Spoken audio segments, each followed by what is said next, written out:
God Jesus.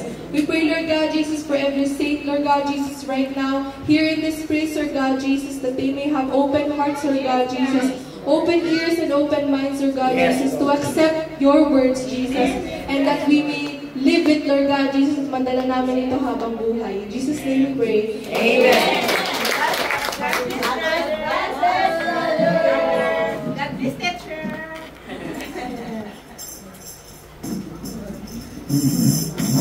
Pinupuri ko ang Panginoon. Napakabuti at ginagamitan mo ako sa pulpito na magpahayag ng kanyang mahal na banal na salita. Ang topic po natin for today is sound doctrine. Ano po ba ang sound doctrine? Ano po natin yung focus is if obeying sound doctrine result in godly living. Amen. And why it's so important.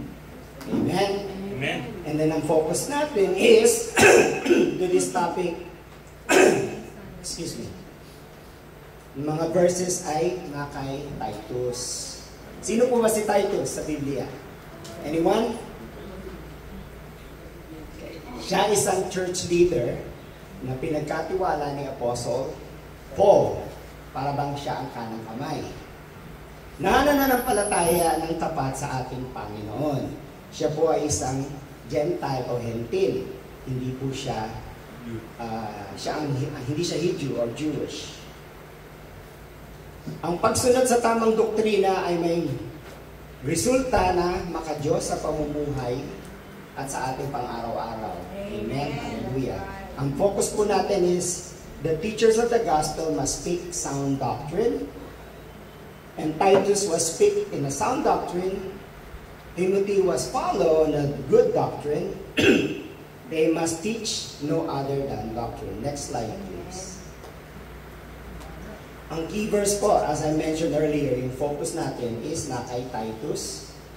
Nasa 2:12 ng King James. And it says, teaching us that denying ungodliness and worldly lust, we should live soberly, righteously, and godly in the presence of the world. Yes. Pakibasa na po, nandiyan na po, Tagalog lang po. Sino pong mag-volunteer? Say praise the Lord. Praise the Lord. Go ahead. Ito ang nagtuturo sa atin na talikuran ng makamundong pamumuhay at damdamin ng makalaman. At mamuhay tayo sa daigdig na ito ng may pagpipigil sa sarili, matuwid at karapat-dapat sa Diyos. Amen! Napakalinaw po, di ba? Sinabi naman dyan na natuturo sa ating natalikuran ang makamundong pamumuhay at ang damdaming makalaman. Sa Titus 2:1-15 for the whole lesson, scripture lesson, Titus 2:1-15, naka-outline is instruction for various groups. Oh, thank you. Ang dami ko ng tubig.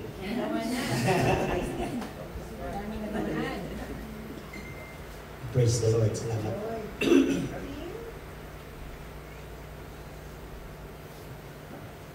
Outline instruction for various groups within the church emphasizing the sound doctrine and godly behavior. Ano sino po ba to? It covers the older men, older women, young men, young women, and the slaves. It providing specific guidance for each group to live in a way that honors God and adorn the gospel. The passage also highlights the grace of God in salvation, the importance of living a life that reflects that grace.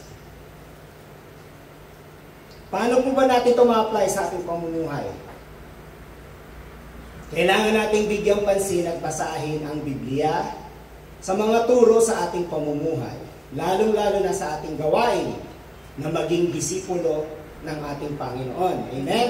At tularan si Pablo na hinubog niya si Titus sa pagpapatuloy sa gawain at pagpapalawak ng pagpapala ng Diyos sa mga nananampalataya sa Kanya. Amen? Next slide, please.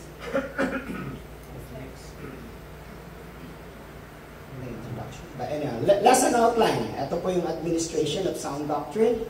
Kung ano po yung source. Appointing godly leaders. Exposing false teachers. And then the preaching sound doctrine.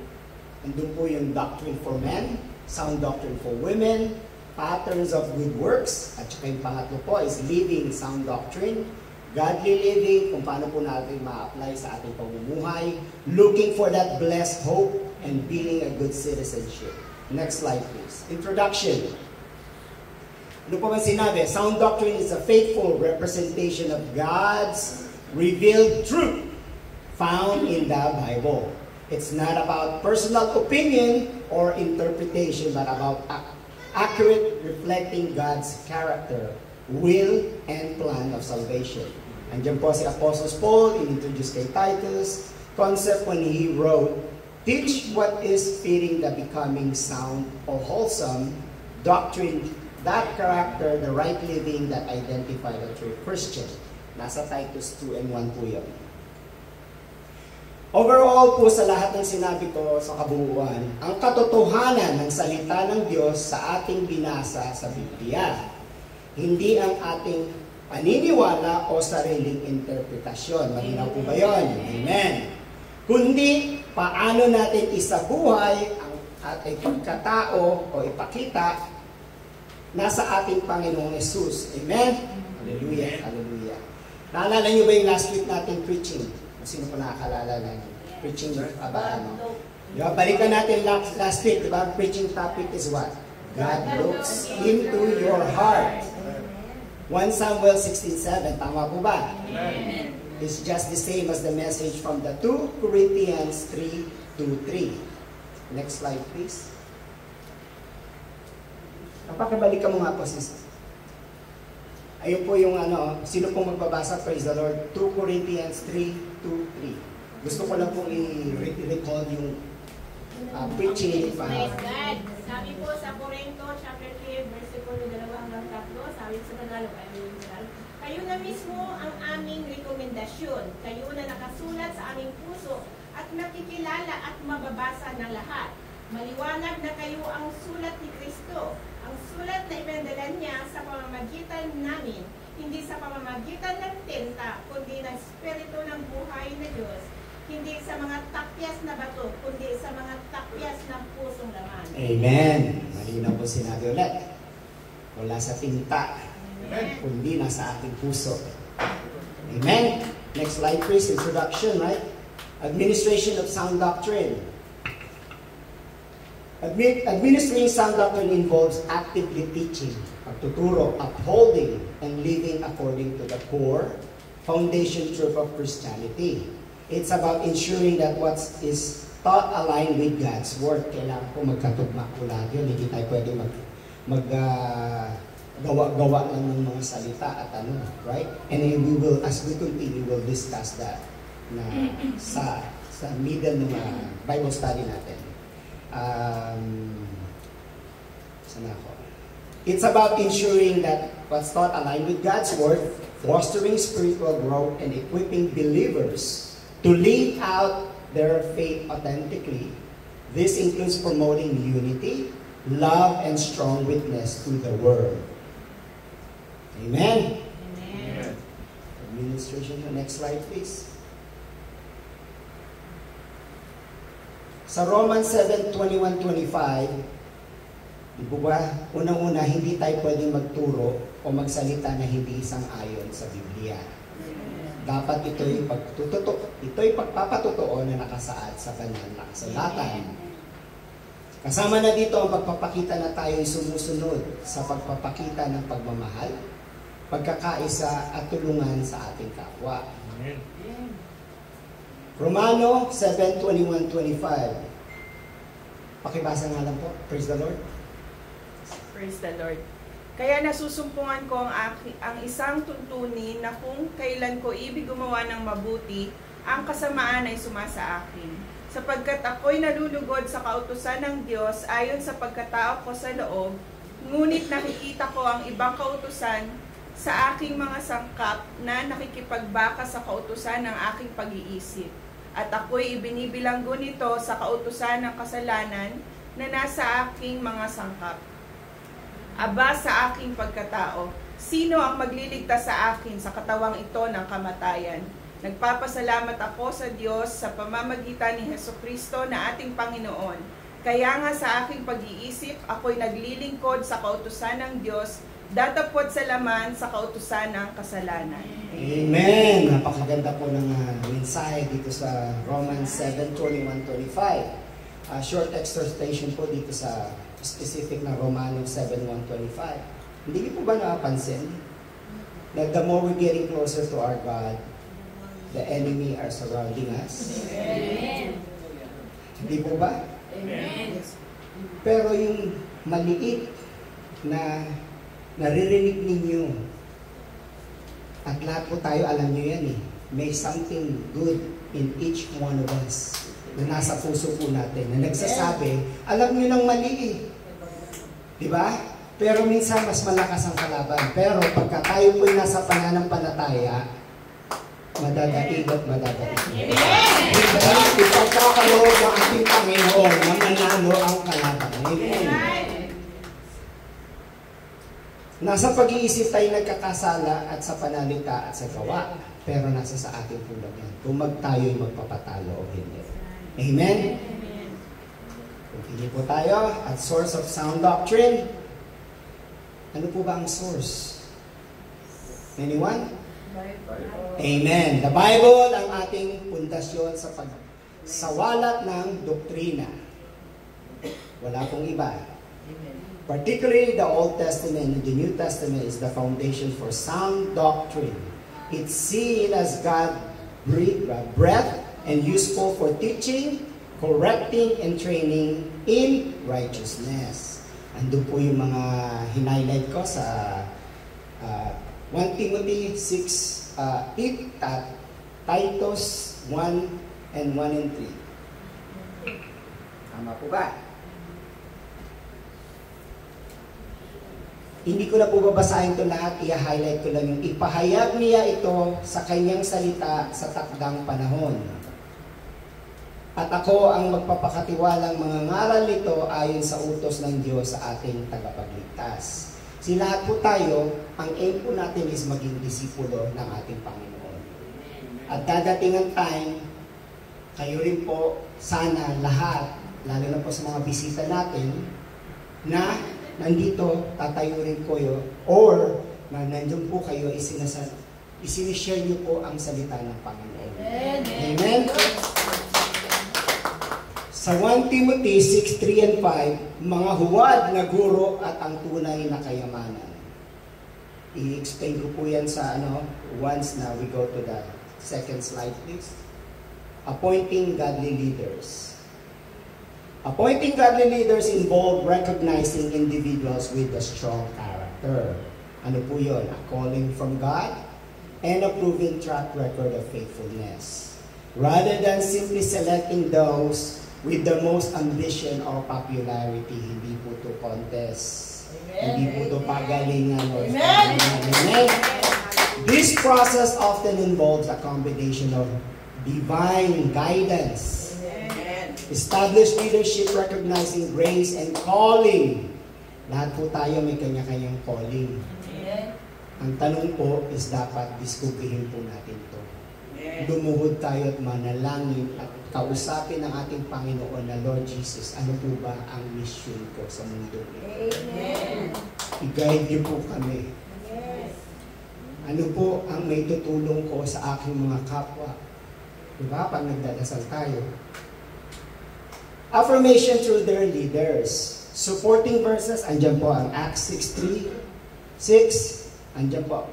I-screenshot nyo na lang and then reviewin po natin.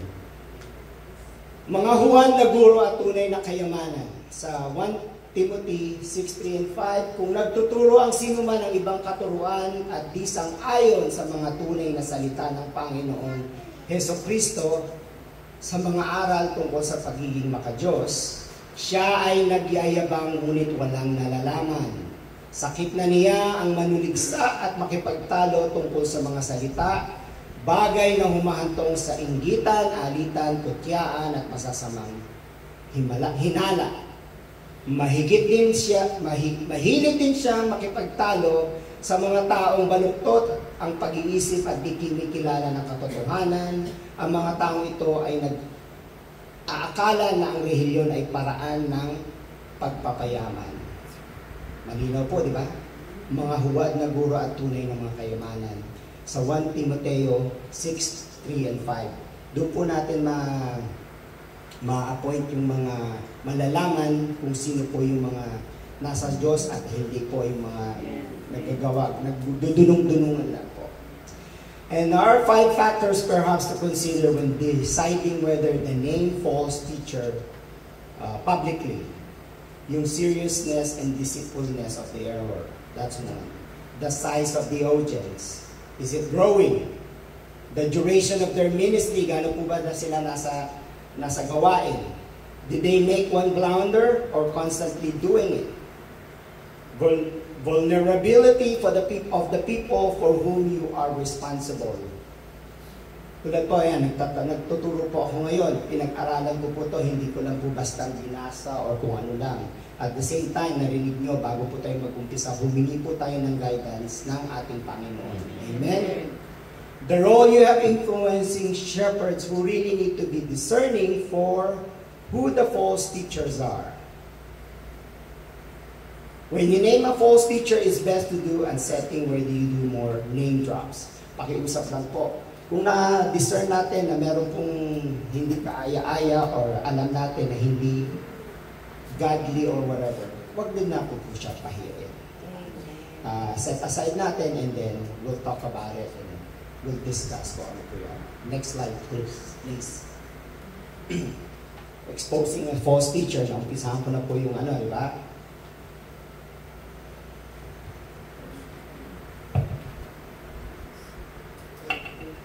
It involves identifying and confronting individuals whose teaching contradict to the core Christian belief and practices. Like what I mentioned, i-sidebar na lang natin siya and then we'll tell them or whoever this person is na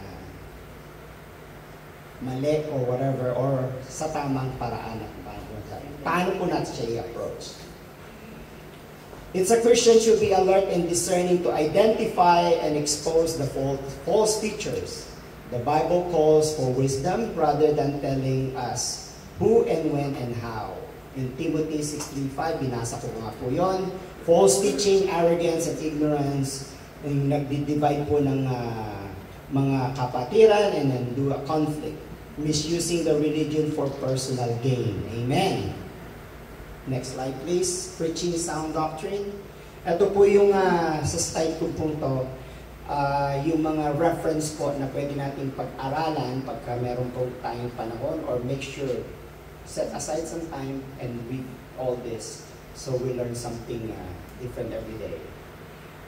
In order to protect the flock, we should expose false teachers and minimize the spread of the gangrene. What's gangrene? Means it's just yung parang disease. Yun po yung something disease na nakakahawa or what, di ba? Para wag po umalat. And then to avoid them, you have to know who they are. Kailangan po natin ma-discern. You cannot avoid somebody if you don't know who they are. The idea of identifying and avoiding shows up in 1 Corinthians 5:11 and 5:11, and then the 2 Thessalonians 3:6, 14, and then 2 Timothy 3:5 and 3:5, and then 2 John 10. Ayun po yung mga reference natin to avoid, rebuke, and call it out.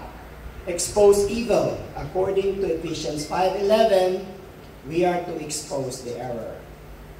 Take no part of the unfruitful works of darkness, but instead expose them, censure them, show them to be wrong. The best protection against the darkness of error is the light of truth. Wala pong napakalinaw. Sabihin lang natin katotohanan. Kaya po lahat pag tayo nagtuturo, ito po ang Biblia. Ang pinaka-reference natin kasi you cannot go wrong. Kaya nga, minsan pagka nagturo tayo is dapat ang guidance natin is yung Biblia. Ngayon pag may mga nag-challenge sa atin or something na, ito lang po ang ating reference. Amen? Hallelujah. Preaching sound doctrine. Tapos na tayo din. Okay, yeah. Nasa pangalawa na po tayo. Preaching sound doctrine. A sound doctrine for men. Maganda po ito. Wala na, may bisita tayo eh. But speak thou the things which become sound doctrine in Titus 2:1. Ano po ang spiritual characteristic? Sound in faith, charity, and patience. But Paul urged the aged men to be sober. Sobriety denotes watchfulness and moderation.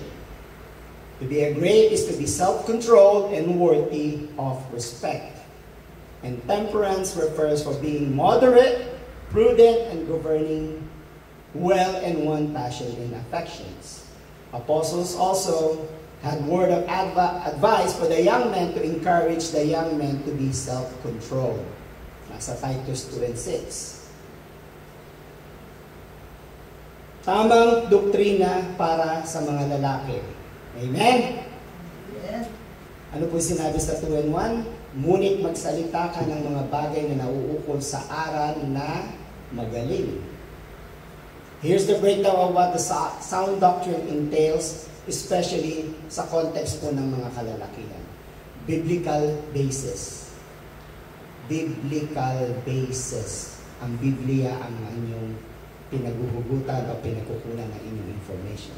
Sound doctrine is rooted in the Bible and it's not based on personal opinion or cultural trend. Amen? Ano pong purpose? To aim to guide believers towards righteous living, helping them to avoid sin and live in accordance with God's will. Ano pong application natin sa lalaki is Titus 2:1 and 8. Specific instruction are given for older men, younger men, and other groups within the church, emphasizing qualities like sobriety, self-control, and sound faith. Amen. Sound doctrine for men is about living out their faith authentically by adhering to the teaching of the Bible again, which include understanding and fulfilling the roles of men within the church and family. Napakalinaw po, di ba? Sa mga kalalakihan.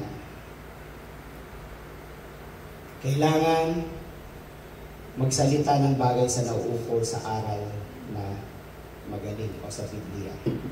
Amen? Next slide, please. Sound doctrine for women. Paul did not assign the responsibility of the spiritual leadership only to men, but he exhorted the older women also to be godly leaders and example to the young, particularly to the young women. He urged them to be model of holy living in their actions and in their conversation and in their dress. I cannot make this up. Ayan po, di ba? Nasa sound doctrine. No false accusers in Proverbs 31:26 says, she opens her mouth with the wisdom and the teaching of kindness is on her tongue. Amen? And then it says, not giving too much wine. It was necessary for Paul to warn of the danger of drinking wine. Habits of Cretans. Ano po ba yung mga Cretans? Ito po yung worldly. Kung i-google niyo po ang Cretans meaning is the worldly, ang kamunduhan. Kaya nga yung pag-iinom. Christians should practice total abstinence. Nailag ko, naka-bold po ng black. Abstinence for any intoxication of drinks, regardless of the culture. Teachers of good things, Paul encouraged the older women to use their tongues for good things. They should teach the young women both by word and by example and be positive model for godly living. Napakalinaw ng ating mga kababae, ating mga kapatiran, di ba? Lahat naman po, kaya naman sa mga lalaki din sa amin, di ba? We need to set a good example for the younger age. Amen!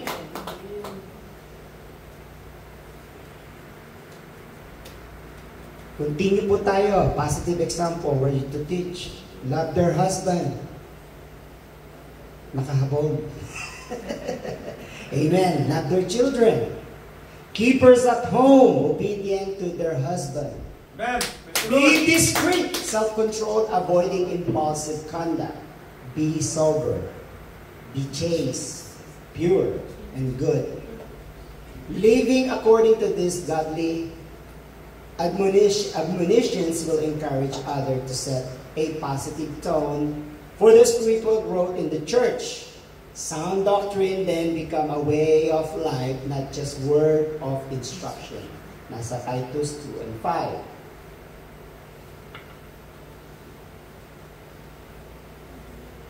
Amen. Sana ba ako? Yun, Proverbs. Okay. Hallelujah. Amen. Praise the Lord. Next slide, please. See pattern of good works in Titus 2:7. Ayun. Nasa notes ko.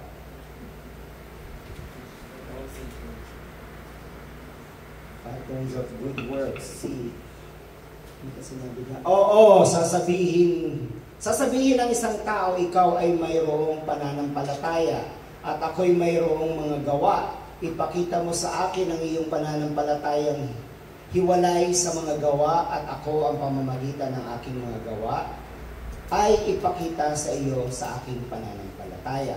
Ano po bang paliwanag dito ni Paul kay Titus? Na kailangang maging halimbawa kayo ay nasa Diyos ng pamumuhay. Paliwanag po ba yun? Amen. Amen? Walang korupsyon, walang pangsariling hangad o kompromiso. Amen. Amen. May kalalaan o dagsig.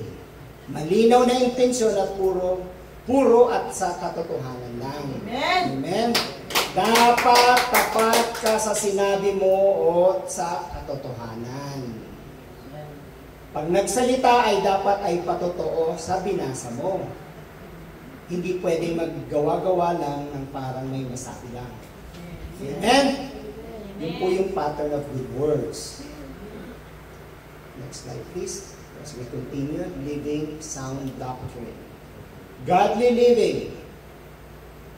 In Titus 2:11-12. Sapagkat nahayag na ang kagandahang loob ng Diyos na nagdudulot ng kaligtasan sa lahat ng tao, ito'y nagtuturo sa atin na talikdan natin ang kasamaan at ang makamundong pagnanasa at pamumuhay, tayo na may pagpipigil, katwiran at kabanalan sa kasulatang panahon. Amen? And this translates, for the grace of God that brings salvation has appeared to all men. It teaches us to renounce ungodliness and worldly passions and to live self-controlled, upright, and godly live in the present age. Andiyan po example ko rin sa Ephesians 4:22 na iwanan ninyo ang dating pamumuhay. Ang pagkataong ito ang siyang nagpapahamak sa inyo dahil sa masamang hangarin na dumadaya sa inyo. Amen? Amen. And then at sa Isaiah, tinatagalog ko lang po ito, ha? Linisin ninyo ang inyong sarili at magbalik loob sa akin. Sa aking harapan, kasamaan ninyo'y inyong tigilan. Pag-aralan ninyong gumawa ng makatwiran, pairalin ang katarungan, tulungan ang naaapi, ipagtanggol ninyo ang mga ulila, at tulungan ang mga biyuda. Isaiah 1:16-17. Amen. Live soberly, self-controlled, and discreet living. We are to live righteously before our fellow men. And we are to be just, without prejudice or partiality. Bakit po ito nasabing just and without prejudice and partiality? Alam ko po, lahat po tayo Kristiyano na, pero minsan nandyan pa rin talaga. I gotta admit it. Nandyan pa rin yung hindi tayo fair minsan. Uy, Indiano yun. Uy, Bengali yun. Ako, sinishare ko lang na minsan nandun pa rin. Pero as a Christian, we have to practice. We have to practice without prejudice or partiality. We are to live a devout life that is wholly submitted to God and His will and His purpose. Amen? Amen. Okay, next slide please. Looking for the blessed hope in Corinthians 15:19. If only for His life we have hope in Christ, we are all people must be pitied. Kung ang pag-asa natin ay kay Kristo ay para lamang sa buhay na ito, tayo na ang pinakakawawa sa lahat ng tao. Amen? At sa Titus 2:13, sinabi sa Tagalog, habang hinihintay natin ang dakilang araw na ating inaasahan, ang pagbabalik ng ating dakilang Diyos ay tagapagligtas na si Jesucristo. Amen? Amen. In 1 John 3:2 states, mga minamahal, anak na tayo ng Diyos ngayon. Amen. Ngunit hindi pa nahayag ang magiging kalagayan natin. Ngunit alam natin, sa pagpaparitong muli ni Kristo, tayo'y matutulad sa Kanya. Sapagkat makikita natin, ito po yung sa magandang balita ng ating Biblia. This translates to, Beloved, now we are the sons of God, and it doth not yet appears what we shall be. But we know that when we shall appear, we shall be like Him, for we shall see Him as He is. Amen? Next slide, please. And to be a good citizen in Titus 3:1 and 2. Instruct believers to be submissive to governing authorities, to be obedient and to be ready for every good works. Clearly, the Bible teaches us to submit ourselves to those in authority. Obedient, obedient, obedient. And be submissive to the rulers and authority. Magbayad po tayo ng tax natin. Diba?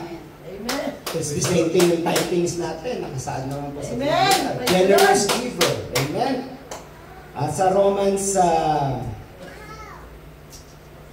13:17, divine authority.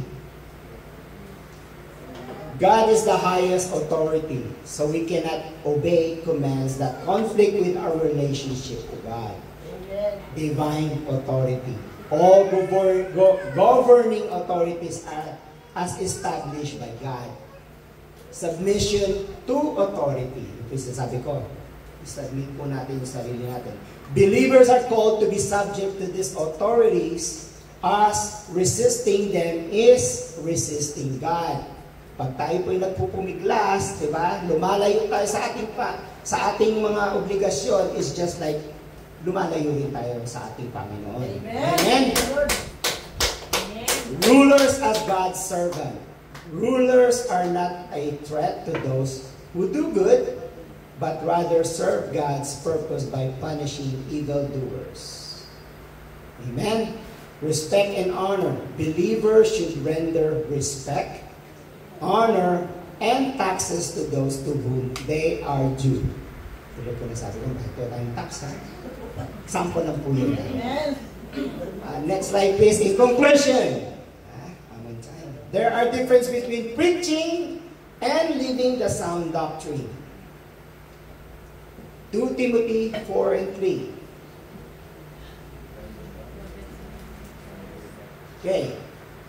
Speak about future time when people will reject sound biblical teaching. Instead, seek out teachers who will tell them what they want to hear, even if it contradicts with God's word. And it says, for the time will come when they will not endure sound doctrine. Napaka-sad lang po, di ba, na darating ang mga panahon na wala nang maniniwala o paniniwalaan ang tamang pagtuturo ng salita na nanggagaling sa banal na kasulatan o sa Biblia. Mas paniniwalaan pa nila ang pangsariling kaalaman o paniniwala kesa sa sinasabi ng ating Panginoong Diyos. Siguro naman po, nakikita na natin, nararamdaman na natin kung hindi tayo talaga nagfo-focus sa banal na kasulatan sa Biblia, di ba? Ang dami na. Sa social media lang. Ngayon, yung interpretation sometimes na-tweak na nila, naiiba na yung talagang mensahe sa atin ng Panginoon. So, in Timothy 4:3, sapagkat darating ang panahon na hindi na nila matitiis ang mabubuting pag-aral sa halip. Ayon sa kanilang sariling mga masasamang pita, sila'y magsisipag-ipon sa kanilang sarili ng mga gurong ukol sa kanilang mga sarili na nagkagalak sa kanilang mga pakikinig. Ayan po, nasa Biblia rin po yan. Na darating ang time is so sad to hear, pero nasa sa atin po kung paano po natin i-enforce at papanatiliin na sa Biblia lang natin ang dapat nating hugutan ng ating mga pananalita o pag-aaral. Amen?